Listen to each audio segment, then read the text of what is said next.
Good morning dear students. आज हम लोग डिस्कस करने जा रहे हैं, बात करने जा रहे हैं figure of speech. Figure of speech ये एक बड़ा ही इम्पोर्टेंट टॉपिक है। इसके ऊपर हम लोग डिस्कस करेंगे। अगर हिंदी में बात करते हैं तो हिंदी में इसे अलंकार कहा जाता है। हिंदी में हम लोग अलंकार कहते हैं। फिगर ऑफ स्पीच क्या होता है, सबसे पहले हम इसकी डेफिनेशन को देखेंगे और फिर इसके एग्जाम्पल्स को देखेंगे और समझने का प्रयास करेंगे कि फिगर ऑफ स्पीच क्या होता है। ये class 8, class 9, class 10, class 11, class 12 इन सभी क्लास के बच्चों के लिए इम्पोर्टेंट है। और यहाँ तक कि जो भी हमारे बच्चे ऐसे हैं जो एग्ज़ाम्स की तैयारी कर रहे हैं, वनडे एग्ज़ाम्स की तैयारी कर रहे हैं, वनडे एग्ज़ाम की तैयारी कर रहे हैं, उनके लिए भी ये टॉपिक काफ़ी इम्पोर्टेंट है। क्योंकि आपको एरर फाइंड करने के लिए भी यहाँ से पूछ सकता है, या आपको कोई पोएम, पोएट्री या कोई फ्रेज दे सकता है जहाँ से आपसे ये पूछा जा सकता है कि फिगर ऑफ स्पीच को डिस्क्राइब करिए, बताइए कि ये दिए गए उपरोक्त लाइंस में फिगर ऑफ स्पीच कौन सा है। तो फिगर ऑफ स्पीच का सिंपली आप हिंदी में ये समझें कि हिंदी में इसे अलंकार कहा जाता है। अब हम इसके डिफिनीशन की बात करेंगे। डिफिनीशन क्या है डियर स्टूडेंट्स, थोड़ा सा आपको राइटिंग में ये समझ में आएगा कि अच्छे से नहीं मैं लिख पा रहा हूँ। उसकी वजह ये है कि मोबाइल से ही, मोबाइल पे लिखना है, स्क्रीन पे लिखना है, तो थोड़ा सा वो पेन वाला और ब्लैक बोर्ड वाला जो है वो इफेक्ट नहीं आ पाएगा, तो थोड़ा सा आपको कंप्रोमाइज़ करना पड़ेगा। डिफिनीशन पहले हम हिंदी में समझेंगे, फिर उसके बाद इंग्लिश में डिफिनीशन को लिखेंगे।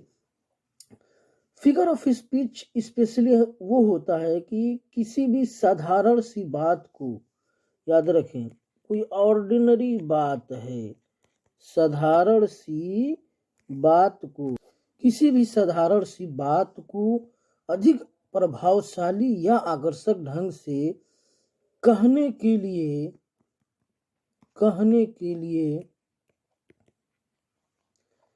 फिगर ऑफ स्पीच का यूज किया जाता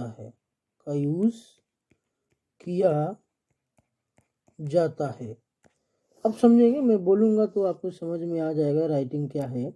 बस इतना आप ध्यान रखें कि किसी भी साधारण सी बात को, साधारण बात कैसी होनी चाहिए, साधारण सी, मैं यहाँ पे हाईलाइट करते जा रहा हूँ, साधारण सी बात को अधिक प्रभावशाली ढंग से, देखिए अधिक प्रभावशाली, ये क्या है, अधिक प्रभावशाली ढंग से या आकर्षक ढंग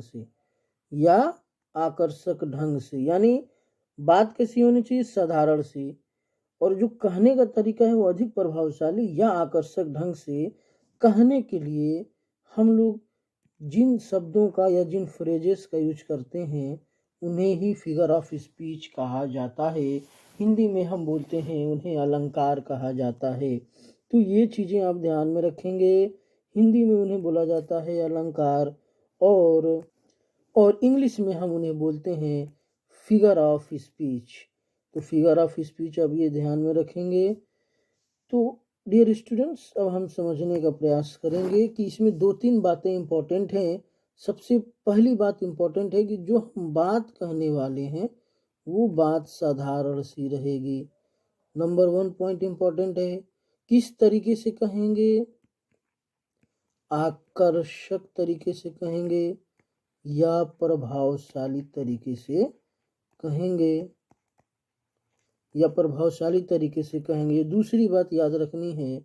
और तीसरी चीज, इन्हीं दोनों को, साधारण बात को आकर्षक या प्रभावशाली ढंग से कहने के लिए फिगर ऑफ स्पीच का यूज होता है, फिगर ऑफ स्पीच का यूज किया जाता है। तो अब हम समझेंगे इसका इंग्लिश में डिफिनेशन अगर लिखना होगा तो हम किस प्रकार से इंग्लिश में इसका डिफिनेशन लिखेंगे, उस चीज़ को हम देखेंगे। तो डियर स्टूडेंट्स, अब हम लोग इसका इंग्लिश में डिफिनेशन देखेंगे। इंग्लिश में डिफिनेशन में लिख रहा हूँ स्पेशल इफेक्ट। ये हमने इंग्लिश में डिफिनेशन लिखा हुआ है। एक एक चीज़ को हम लोग बहुत ही आसानी से समझने का प्रयास करेंगे ताकि आप लोगों को एक एक पॉइंट समझ में आ जाए, वहाँ आपको डिस्टर्बेंस ना हो। सबसे पहले मैं आपको यहाँ दिखलाना चाहता हूँ, इंग्लिश में डेफिनेशन इस प्रकार से है कि अ वर्ड और एक्सप्रेशन। सबसे पहले समझें, या तो कोई शब्द होगा या कोई एक्सप्रेशन होगा, मुहावरा होगा, वाक्य हो गया, फ्रेज होगा, used not with its original meaning. ये ध्यान देने वाली बात है। उसका प्रयोग तो होगा लेकिन ओरिजिनल मीनिंग में उसका प्रयोग नहीं होगा, यानी कि उसका उस शब्द का ओरिजिनल अर्थ वहाँ पे नहीं आने वाला है। यहाँ उसका कोई ना कोई और अर्थ है जिस अर्थ में उसे प्रयोग किया जा रहा है, ओरिजिनल मीनिंग तो उसका नहीं आने वाला है। कैसा आने वाला है मीनिंग, वो हम समझेंगे। बट इन एन इमेजिनेटिव वे, यहाँ क्या लिखा है, इमेजिनेटिव, इमेजिनेटिव वे में।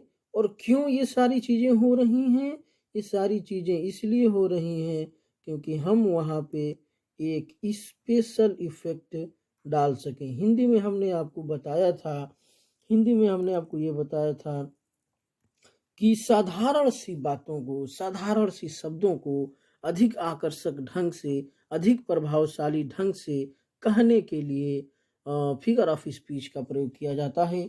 ठीक उसी प्रकार से जब हम इंग्लिश में यहाँ एग्जाम्पल्स देखेंगे तो सिंपल सी बात है, शब्द हैं, ऐसे शब्द हैं, ऐसे वर्ड्स हैं। सबसे पहले तो हमें ये ध्यान में रखना है, वर्ड और एक्सप्रेशन, वर्ड और एक्सप्रेशन ऐसे होने चाहिए जिसका यूज होता है वो उसका ओरिजिनल मीनिंग सेंस में नहीं होता है, ओरिजिनल सेंस में नहीं होता है। दूसरी चीज कि इमेजिनेटिव वे में होता है। किस वे में प्रयोग होता है, इमेजिनेटिव वे में होता है।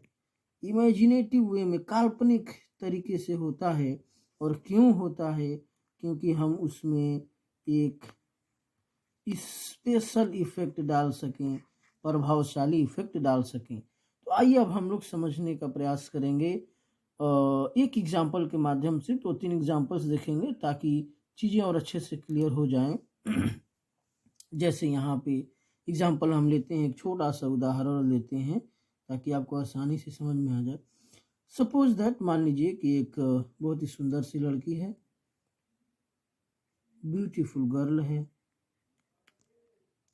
जाहिर सी बात है, सुंदर सी लड़की है, उसके होंठ बहुत ही खूबसूरत हैं, उसके जो लिप्स हैं बहुत ही खूबसूरत हैं, बहुत चार्मिंग है, क्यूट है। तो अब आपने उसे कहना है कि एक सिंपल सी बात है, आपने उसे क्या कहना है कि उसके होठों की तारीफ करना है। तो सिंपली अगर हम ये बोल सकते हैं तो क्या बोल सकते हैं कि यार तुम्हारे होठ तो बहुत खूबसूरत हैं। एक सिंपल बोलना होगा तो हम क्या बोलेंगे, your lips are beautiful. Simply हम ये बोल सकते हैं, साधारण सी शब्दों में बोलना होगा तो हम क्या बोल सकते हैं, योर लिप्स आर ब्यूटीफुल, तुम्हारे जो होंठ हैं बहुत सुंदर हैं, खूबसूरत हैं, चार्मिंग हैं, क्यूट है। लेकिन अब इसी को अगर हम फिगर ऑफ स्पीच का प्रयोग करके अगर बोलना चाहें तो क्या बोलेंगे, आइए देखते हैं।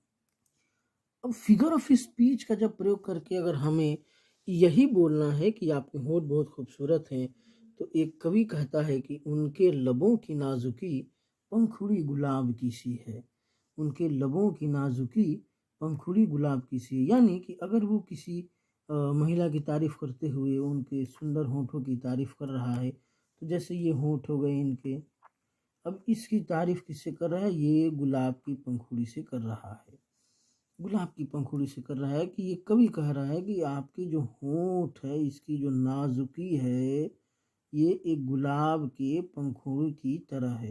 तो अब बात तो वही कही जा रही है, लेकिन इसका आकर्षण और प्रभाव बढ़ जाता है इस तरीके से कहने में।